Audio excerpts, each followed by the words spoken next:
All right, ladies and gentlemen, welcome back to the channel. Today we are talking about the Seattle Seahawks. Now, after day one, when the Seahawks selected Devon Witherspoon, cornerback out of U of I, and Jackson Smith-Njigba, wide receiver out of Ohio State, I hopped on the mic and I was like, bang, that's an A. That's minimum an A. That's borderline A+. It's probably going to be an A+. The Seahawks had a great offseason, and they had a great day one of the NFL draft. Well, that was several days ago. In fact, it was almost an entire week ago, and we have the rest of the Seattle Seahawks draft, which they killed it. Once again, just like last year, they killed it. Now, I know PFF isn't the end-all be-all as far as like grading or just like NFL stats and, insiders, all that type of stuff. But just for reference, PFF 2022 A- grade, 2023 A grade. This year for Seattle, I am giving it an A+. Now, it might be a little bit biased because I love Seahawks fans, but it's at least an A. And that's where you got to agree. Seattle killed the draft. You got two cats immediately in Devon Witherspoon and Jackson Smith-Njigba who are going to have literally immediate impacts. Those are two players who, I mean, as long as they stay healthy, right? Knock on wood, God forbid, those two guys are going to be so good. And I think Seattle is the perfect spot for both of them. The cornerback room is money. The Seahawks, they had a great offseason. Things are just on the up and up. Last year, 9-8, like already we're on the up and up, but neither here nor there. Seahawks fans, before we get into today's video, if you guys enjoy it, be sure to hit that like button, hit that sub button for daily NFL content. If we get this video to 500 likes, that would mean the world to me. Seahawks fans, you continue to bless every video I post and change my life. So I appreciate you guys so much. We're going to talk mainly about the remainder of the draft. Now, real quick, coming on defense, Bobby Wagner, Devin Bush, Julian Love, Dramont Jones, Jerron Reed. They did lose some pieces like Rashad Penny, Marquise Goodwin, and Cody Barton. But in general, Seattle had an A offseason at worst. This draft solidifies the entire offseason thus far as an A+. And also keep in mind Geno Smith on a good contract, all right? So let's talk about the rest of the draft. And real quick, Devon Witherspoon at pick number 5, he's going to be a lockdown corner. He's going to have an immediate impact. I wouldn't be surprised if he had like 5 picks next season. I know he's not like a crazy ball hawk, but like you have to throw to Tariq Woolen and Devon Witherspoon for several years to come. That's terrifying. And in fact, I would go as far to say is right now, I feel better about long-term the Seattle Seahawks and even in the short term the Seattle Seahawks than I do about San Francisco. I think next season, the NFC West, unless something crazy happens, I think it belongs to Seattle, and I think like on a 3 to 5 year outlook, it belongs to Seattle as well. All right. Now we'll start with also real quick, JSN, dog. You realize, Seahawks fans realize this. I don't know if NFL fans realize this entirely. You're going to have to pair your best cornerback against DK, right? You're going to have to pair your second best cornerback against Tyler Lockett. Who's guarding JSN? If JSN is healthy, which once again, hopefully he will be. It's just hypotheticals. It's all speculation because you could say the same thing about every player. I don't even like talking about potential injuries or even the idea of injuries. But JSN, in his, not last year because he was hampered by a hamstring injury. 2 years ago, the dude was a stud. JSN is a stud. And if he played last season, if he played the whole year for Ohio State, top 15 pick. No questions asked. I would say personally, hot take. I don't even think it's a hot take. I think he would be picked between 5 and 10. That's how good JSN is. All right. So moving on, because we already talked about him in our last Seahawks video. Moving on to round 2, Derek Hall, edge rusher out of Auburn. Now I know there's a lot of competition in front of him, but players get hurt. Once again, we're bringing up injuries. I don't even want to talk about injuries for the rest of the video, but the point is depth is depth. And I don't know why Derek Hall across the league, it's SEC players are the best. All right. It's just usually SEC is the highest selected draft conference, right? And it's for a good reason. And that's kind of a nice theme that I saw in the middle part, including Anthony Bradford, Cameron Young, LSU, Mississippi State, Derek Hall, who went to Auburn. SEC is supreme. And so any player coming onto the SEC, including Kenny McIntosh, the last round 7 pick out of Georgia, running back for the Seahawks now, I feel good about every SEC pick, but I get that there is competition. However, I just want to say real quick, last year, 6.5 sacks with Auburn, and the year before, 9 sacks.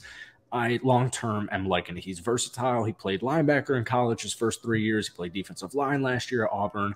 I like the pick a lot. Maybe he's not going to have a crazy day one impact like Devon Witherspoon and JSN, but I feel really good about it.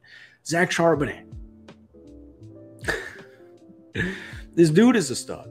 All right, UCLA head coach Chip Kelly was asked, kind of his thoughts on it. And here was his quote. Going into the draft, they're going to poke and prod and try to find something wrong with every prospect. The only red flag with Zach is there are no red flags. It's true. He spent his first 2 years at Michigan, didn't get much of a run in his sophomore campaign, and then spent 2 years at UCLA. Last season, 195 attempts and over 1,350 yards. Now, I'm not great at math here, so I'll break it down for you. That's 7 yards per rush.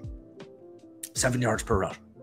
He had 14 rushing touchdowns. Oh, he can also catch the football. 37 catches, 321 yards. So now, Pete Carroll, because we haven't seen it since Marshawn Lynch, now he has two guys, and keep in mind, because of Marshawn Lynch, mainly, you're not going to see a Seattle Seahawks running back at like 30 attempts in a game. You want longevity.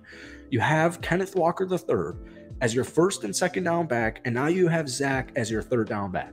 This is extremely versatile. You got to continue to build on your weaknesses on your strengths along with your weaknesses.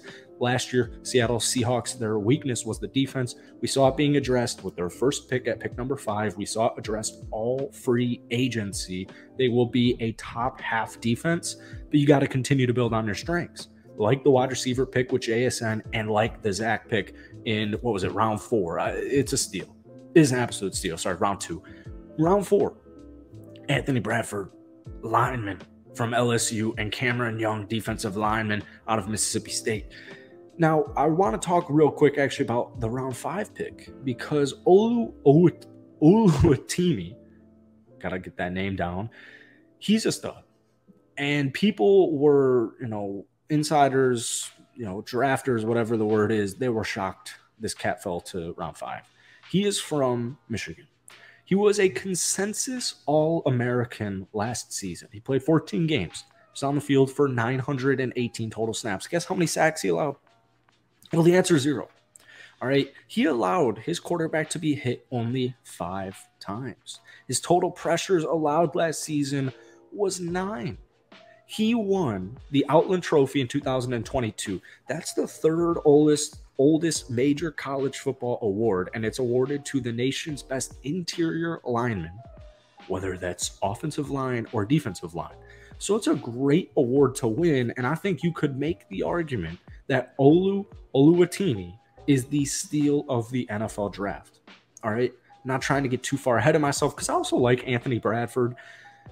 Both of those players have a future in the league. Both of those players, in my opinion, have a future on the Seattle Seahawks. But personally, I think Olu is going to have an immediate impact on the Seattle Seahawks. So I know we covered a lot, but the Seahawks addressed everything I wanted them to address. Whether it be free agency or in the draft, they got another lockdown cornerback. I know, there were some guys like Jalen Carter still on the board, Devon Witherspoon, day one starter, CB2. Always get that confused.